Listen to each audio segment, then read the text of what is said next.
your world.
Thank you for staying with us. Now, starting off with some story from PURC.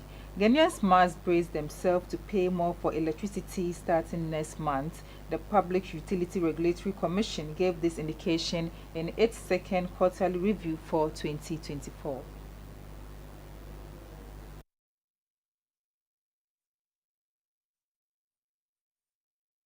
Adjustment of 5.84% in rates. The major defense statements added that tariffs for lifeline consumers will see a 3.45% increase. However, the industrial category will experience an increase in electricity tariffs of 4.92%. For water, Ghanaians will see an increase in 5.16% for all consumer classes for the period under review. The changes will kick in from July 1st, 2024 to September 30th, 2024. In a statement signed by the PURC's Executive Secretary Ishmael Aka, the reviews were undertaken in line with the Commission's quarterly tariff review mechanism, which tracks and incorporates movements in key uncontrollable factors, namely the exchange rate between the US dollar and the Ghana cedi, domestic inflation rate, the electricity generation mix, and the cost of fuel, mainly natural gas. The Commission says it also considered the competitiveness of industries and the general living conditions of Ghanaians in arriving at this review.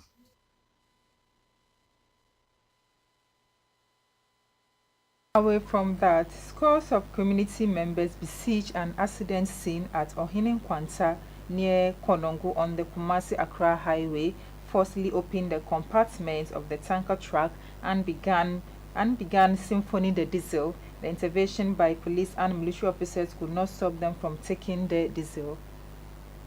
One person died in the head-on collision involving the three vehicles. The accident involved a tanker truck loaded with diesel, a Toyota Camry, and a VIP branded bus. The accident occurred at about 7 a.m. on Saturday. The driver of the Toyota Camry died on the spot, while other occupants of the tanker truck and his assistant sustained injuries and have been hospitalized. The tanker truck was carrying 36,000 liters of diesel, which was being transported to Kumasi from Accra. Officers from the Ghana Police Service and the Ghana National Fire Service had a challenging time clearing the accident scene and removing the truck bodies from the completely damaged Toyota Camry.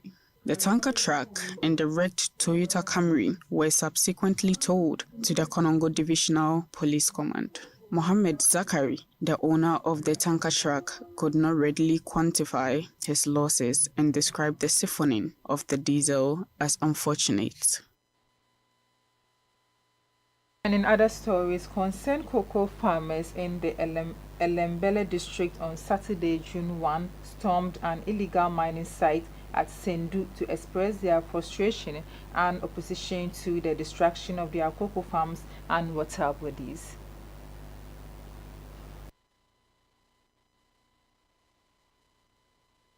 Speaking after presenting their petition to the Elembele Member of Parliament, the leader of the Elembele Concerned Cocoa Farmers, Benjamin Azachi, appealed to the Member of Parliament to help stop the forced takeover of cocoa farms by galamseyers in the area, which is destroying their investment and water bodies. Residents say the pollution of water and destruction of cocoa farms has made it difficult to feed themselves and their children. They accused galamsey operators for destroying farms of residents who have refused to take monetary compensations. They are therefore calling on the President Akufo-Addo to intervene and address the concern. The once clean River Fia has been polluted after the invasion of galamsey activities in the Nyamebetchere Sendu area of Elembele. Nicholas Kofi Mauli, the assemblyman for the area, Nyamebetchere electoral area, expressed concern about the use of Chinese in fronting illegality. After over an hour of demonstrating at the Sendu Galamsey site, the convener of the concerned cocoa farmers of Elembele presented their petition to the NP for Elembele, Emmanuel Ama Kofi-Bua. The NP assured the cocoa farmers to forward their concern to Parliament, urging the residents to speak against galamsey.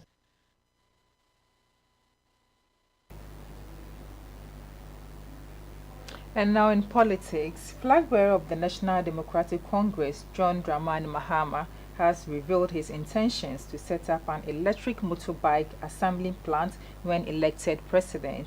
According to the former president, these electricity-powered motorbikes will replace the existing fuel-powered engines presently used for commercial activities.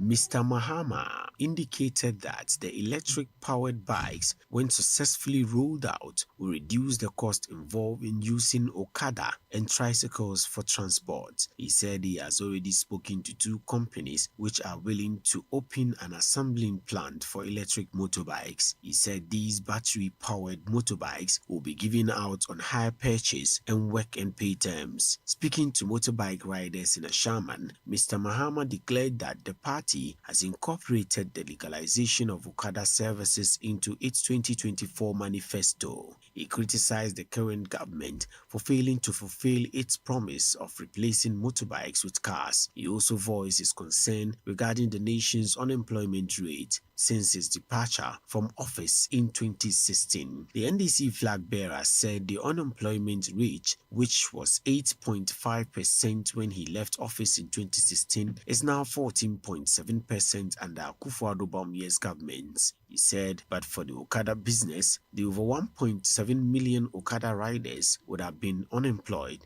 and this would have taken the unemployment rate to up to 25%. He reiterated his party's resolve to legalize Okada business when it assumes office. On safety and security, John Mahama assured that his government will engage the National Road Commission's riding instructors to train Okada riders on how to ride safely. He encouraged motorbike riders to adhere to the regulations that will be enforced under the forthcoming NDC administration.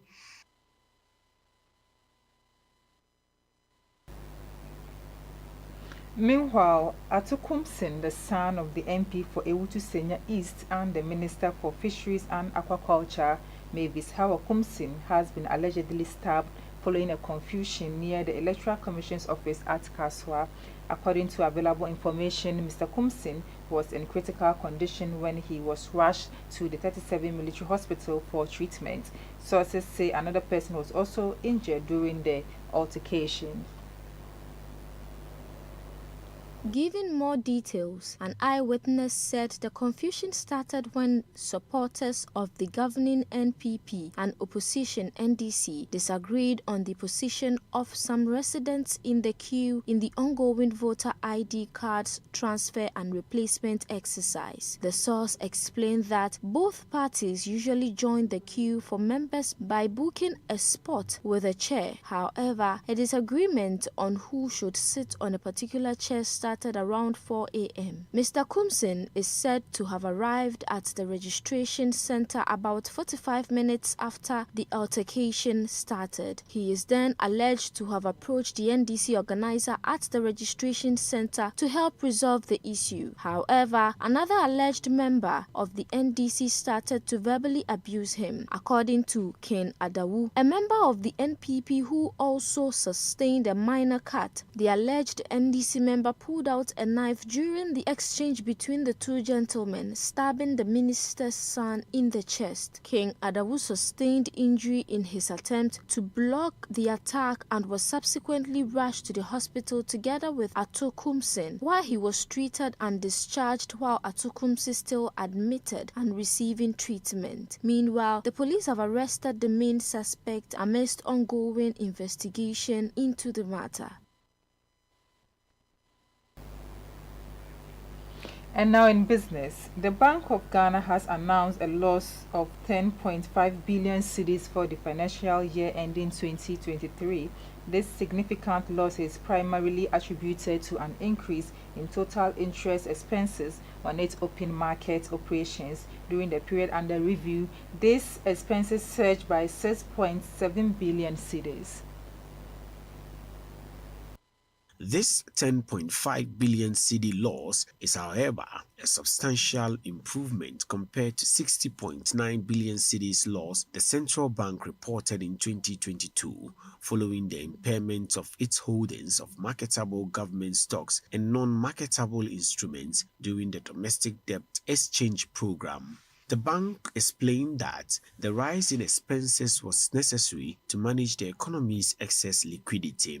It was also meant to support the disinflation process as part of the broader microeconomic adjustment program. The Bank of Ghana and its subsidiaries had total liabilities surpassing total assets by 65.36 billion cedis as of December 31st, 2023. The total operating expenses for 2023 were 19 billion cedis, a significant decrease from 66.9 billion cedis recorded in 2022. This reduction is attributed to lower impairment charges on loans and advances and the bank's holding of Government of Ghana securities. The Bank of Ghana further explained that the open market operations activity, which accounted for a major portion of the loss incurred, yielded positive results. The Bank of Ghana's 2023 annual report and financial statements reveal that the aggressive mopping up operations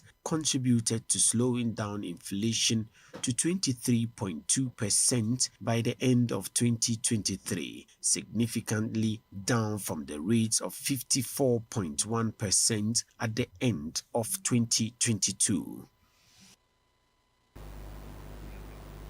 And on the international front, one of Donald Trump's lawyers has told the media nothing will change his fight for the White House despite being convicted following an historic trial in New York.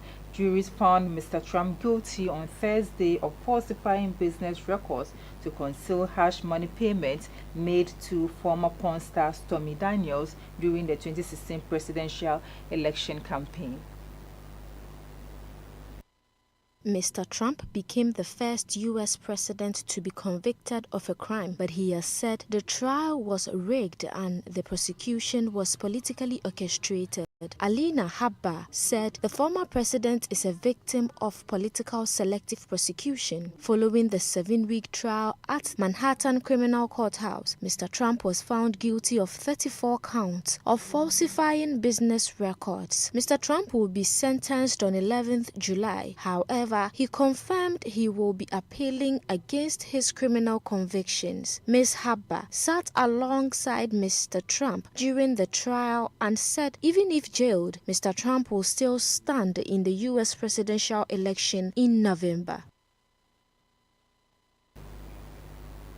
And now in some sports stories, FC Samatters have won the 2023-24 Ghana Premier League title following their win over Biani Gold Stars on Sunday, June 2nd at the Incenture Sports Complex. The Timber Giants unlocked a new milestone in their history just a season after being promoted into Ghana's top flight.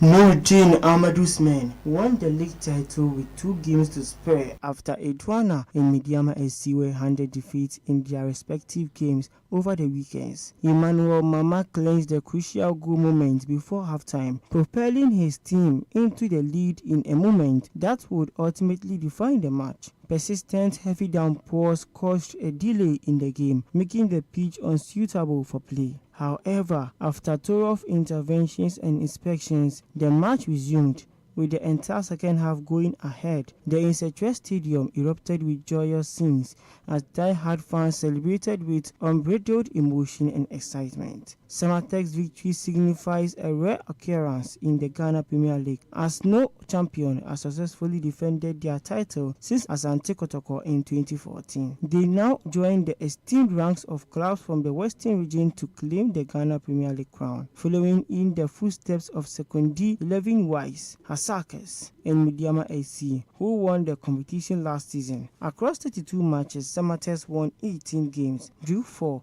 and suffered 10 defeats, powering them to success.